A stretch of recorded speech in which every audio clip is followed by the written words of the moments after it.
You want to make a lot of money? You want to be successful?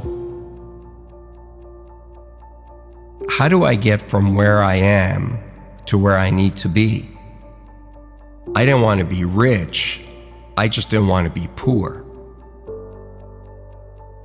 I started it 10 years ago with a vision and 2 employees, and now we're 250 people. We'll do 150 million this year. And every day when I get off the elevator and I walk into my office, it's this feeling of accomplishment and satisfaction, knowing that I had this vision and a few years later, it's real.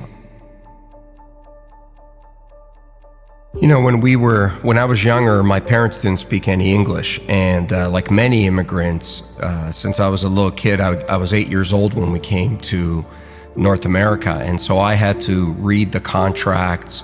You know, when my dad bought a house, I had to read the mortgage and go through the paperwork.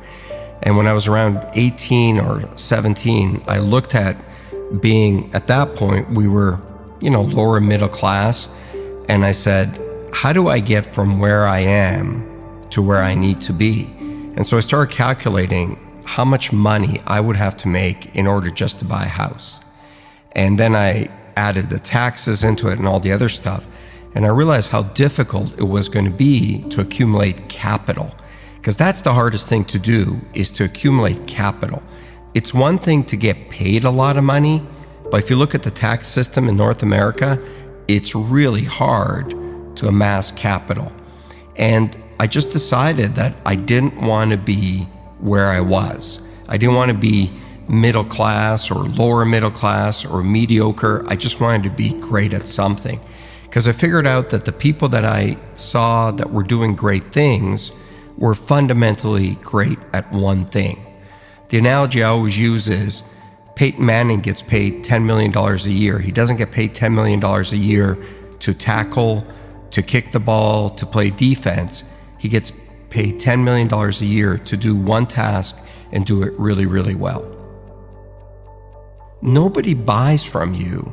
Nobody makes you wealthy because you're okay at something.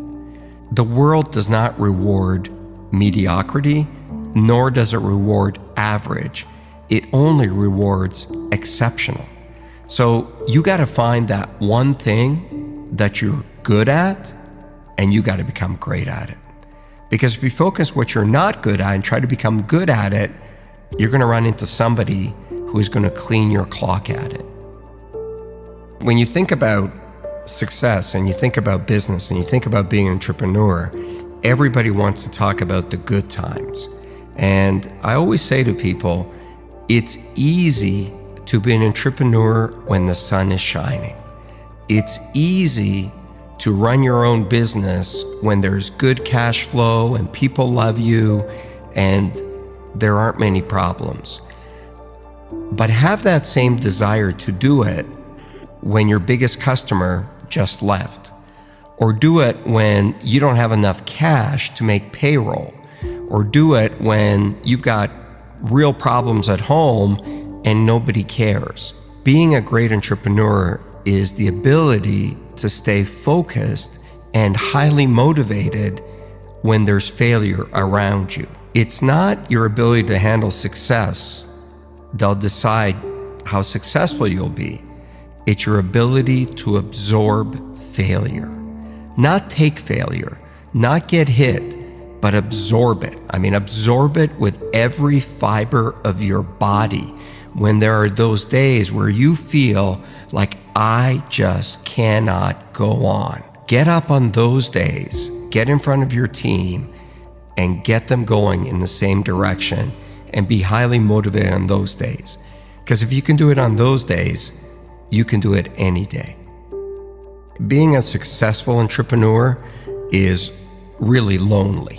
I'm not saying that because I expect people to call me up and say, I'll be your friend and look for sympathy, but it's true. The more successful you are as an entrepreneur, the lonelier it is, because there's just less people that you can hang out with. And The bigger you are, also the bigger the target on your back, and someone's always out to get you. When you're starting out and things aren't going well, misery really does find company. It's easy to find a lot of people to have a beer with and hang out with.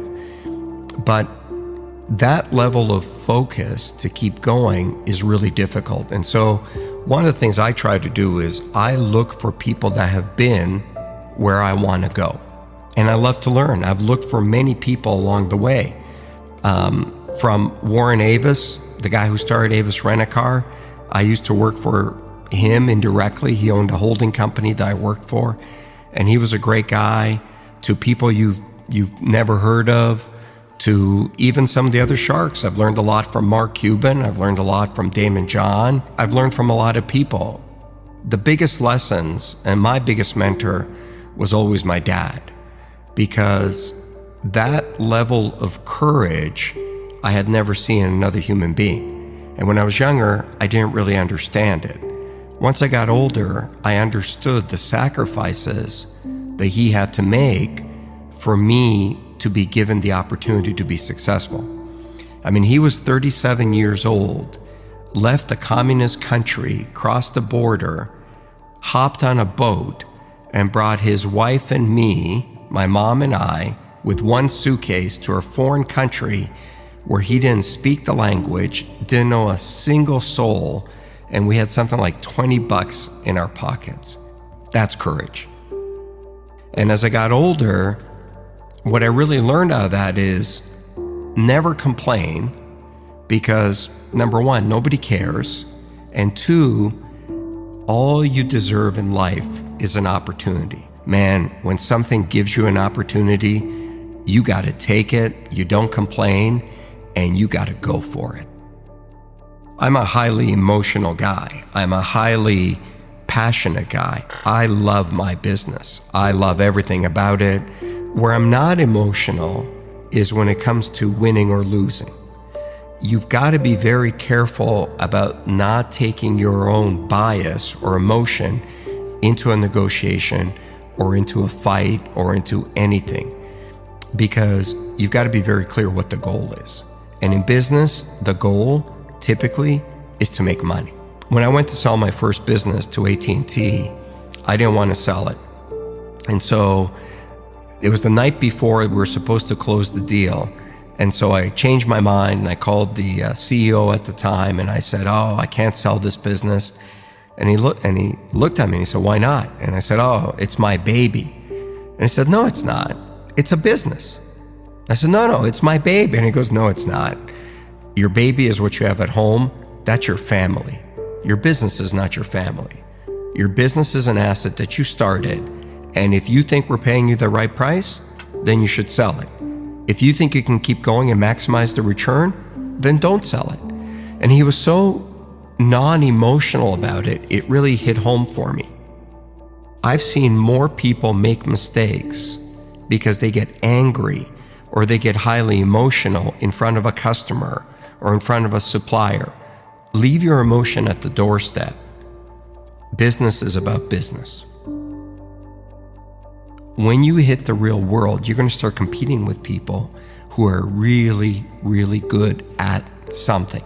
Technology, advertising, something, and they know it inside out.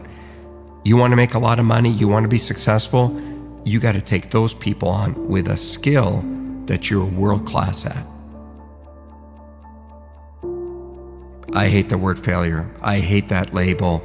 I wake up in a cold sweat in the middle of the night sometimes when I feel like I'm going to fail or I'm a failure. I run every day and I run pretty far, and sometimes, just like everybody, I get jet lag and I get tired. And when I get to that point where I feel I cannot go on, this little inner voice inside me says, "What are you, a failure?"